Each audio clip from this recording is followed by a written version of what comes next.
Eh bien, salut à toi Zaknot, ici Machikouli pour une nouvelle vidéo. On se retrouve aujourd'hui pour une vidéo bilan lecture, comme d'habitude. Une vidéo bilan lecture un peu particulière, car une fois de plus, ce n'est pas un livre qui m'appartient, c'est un livre qu'on m'a prêté, qui s'appelle Le Chevalier Imberbe. Alors, c'est un roman graphique comme tu peux le voir vite fait là-dedans. Un roman graphique de Thamos le Thermos, donc ce nom est très drôle. J'avais déjà lu une BD de cet auteur euh, qui s'appelait Genderflu, que j'avais beaucoup aimé. Je sais pas si tu t'en souviens, mais c'était très intéressant. La première BD, c'était plus la vie de l'auteur. Là, c'est vraiment de la fiction à 100%. Euh, Ça nous raconte l'histoire de Isabeau, donc lui là, ce personnage, euh, qui est un chevalier imberbe, et on ne connaît pas son genre. Et en fait, c'est ça la plus grosse intrigue de l'histoire.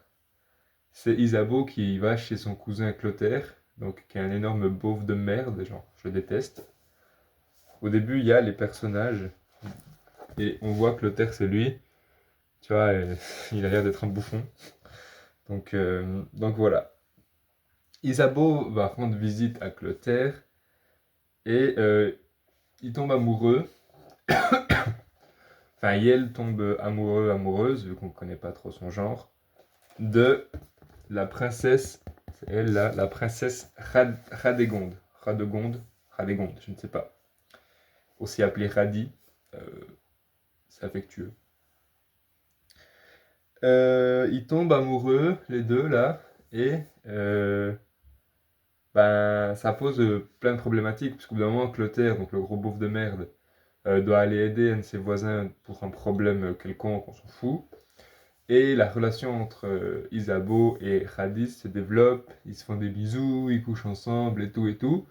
Parce qu'il faut savoir que Radégonde pardon, n'est pas heureuse du tout dans son couple. Elle a été mariée de force et c'est pas un mariage d'amour et elle se sent oppressée et ça va pas du tout quoi. Donc voilà, elle a aucun amour pour Clotaire alors que pour Isabeau, bah, c'est complètement différent. Donc voilà, on va suivre un peu leur aventure. Il y a des personnages très forts, je trouve. Il y a la matriarche, donc c'est elle. Euh, c'est vraiment genre la religieuse qui aime pas du tout l'homosexualité ou qui aime pas du tout la transidentité, qui aime pas tous ces trucs-là, qui est vraiment genre contre à 100%. Et du coup, ouais, elle leur met des bâtons dans les roues dans leur relation en fait. Donc pareil, elle est hyper chiante. Et à l'opposé, il y a Yaya, c'est elle. C'est une sorcière. Et elle est à fond pour l'ouverture d'esprit. Elle accepte tout le monde. Et elle aide les deux protagonistes à s'en sortir, en fait, à différents moments. Donc, t'as vraiment. C'est assez manichéen quand même. Genre, t'as ceux qui sont pour et ceux qui sont contre, tu vois. T'as pas vraiment de gens qui sont un peu entre les deux, qui se posent des questions. Enfin, bref.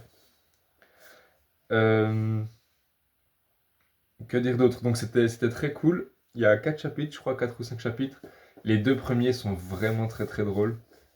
L'histoire ensuite prend un peu une tournure un peu plus pas sombre, mais ouais, moins comique. Donc voilà, mais le début était vraiment très drôle, j'ai pris beaucoup de plaisir. La fin est cool, moi je trouve. C'est une fin assez abrupte. En gros, à la fin, je vais te spoiler parce que je doute qu'un jour tu le lises, mais c'est pour t'expliquer. Sur les 10 dernières pages, genre, il y a bah, Clotaire qui se rend compte que sa femme est infidèle. Du coup, il vire Isabeau. Isabeau, il part, tac tac. Euh, et il y a genre un an plus tard, on retrouve les personnages. Et il y a une grande fête qui est organisée pour le mariage de Clotaire et de sa femme, là, Radégonde. Et Radégonde empoisonne tout le monde pour les faire dormir. Et elle part retrouver le chevalier Isabeau qui s'est mis dans une espèce de monastère pour chevaliers, je sais pas quoi, et il se retrouve et ça finit comme ça, tu vois. Et je trouve ça cool parce que ça laisse à l'interprétation en mode est-ce que Radégonde va retourner vers son mari un jour, est-ce qu'il va la retrouver, ou est-ce qu'ils vont rester, enfin est-ce qu'elle va rester avec Isabeau, on ne sait pas trop, tu vois. Donc ça j'ai trouvé vachement cool. Un autre truc que j'aime beaucoup, c'est que comme tu peux le voir, ils sont en scooter. Ça se passe dans un univers médiéval, médiéval fantastique, il y a des créatures, des dragons volants à deux têtes et tout. Mais ils se déplacent à scooter, ils se déplacent en hélicoptère, ils se déplacent en Segway. Il me semble qu'ils ont des téléphones portables, mais je suis pas sûr. Enfin, ouais, il y a plein. Tiens, lui, il a une moto. Il y a plein d'anachronismes et je trouve ça très drôle. Il y a aussi un langage qui est. Genre, lui, il dit vous ne m'appelez que s'il y a une révolution, lol, allez, ciao les nazes. Tu vois, et je trouve ça assez marrant comme c'est. Bah, le décalage en fait. Donc, euh, donc voilà, j'aime beaucoup. C'était assez drôle. Euh, et merde, ouais, il y a un langage inclusif aussi qui fait totalement tâche par rapport à l'époque. Personne ne parlait en langage inclusif à l'époque médiévale, hein, c'est bien connu. Et donc voilà, les dessins sont chouettes. Alors moi je suis pas non plus hyper fan du style, mais c'est très, enfin c'est un style qui fonctionne, tu vois. Et la couleur, la colorimétrie, enfin non, ça se dit pas la colorimétrie pour ça, mais la couleur elle est hyper belle. Enfin, quand c'est des grandes planches comme ça, je sais pas si ça rend bien, mais c'est trop joli. Ça c'est top. Ah, là ils sont en Sigway justement, c'est marrant. Bref, j'ai pris beaucoup de plaisir à le lire, c'est pas un truc qui prend énormément de temps à lire. Et voilà, j'espère que l'auteurice va sortir de nouvelles BD. Bon, celle-là, elle vient de sortir, donc c'est pas avant un bon moment. Mais ouais, j'aime beaucoup ces histoires et ces romans graphiques. Donc, euh, donc voilà, et ça permet d'apporter aussi un peu de variété dans ce que je lis, n'est-ce pas? Donc c'est toujours bon à prendre. Voilà, on arrive sur la fin de cette vidéo. J'espère qu'elle t'aura plu.